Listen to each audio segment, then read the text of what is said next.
ছাত্ৰীসকলে এডিআৰইৰ পৰীক্ষাসমূহ কেতিয়া অনুষ্ঠিত হ'ব সেই বিষয়েও মোক প্ৰশ্ন কৰে।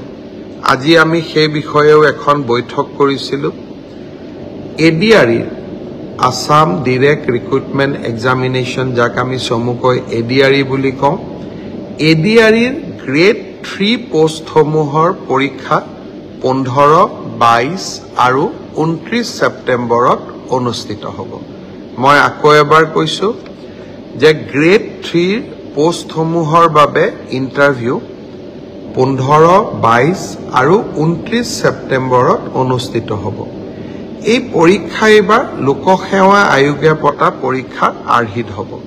প্ৰথমতে প্ৰিলিমিনাৰী পৰীক্ষা হ'ব, তাৰ পিছত মেইনছ হ'ব আৰু মেইনছৰ পিছত আমি ভাইভা প্ৰক্ৰিয়াৰ মাজেৰে আমি সমগ্ৰ ইণ্টাৰভিউ প্ৰক্ৰিয়াটো সমাপ্ত কৰিম।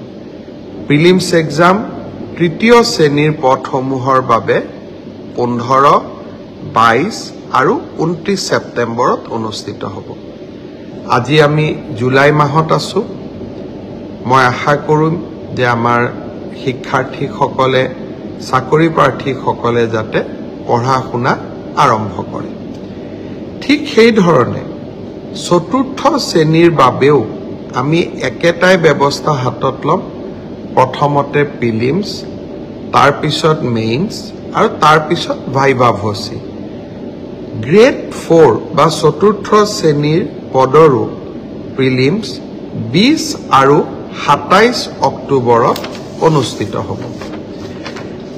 আমাৰ গ্ৰেড 3ত প্ৰায় 7,500 পোষ্ট আছে আৰু গ্ৰেড 4ত প্ৰায় 4,500 বা আৰু অলপ 100-200 বেছি, ইমানখিনি আমাৰ পোষ্ট খালী হৈ আছে।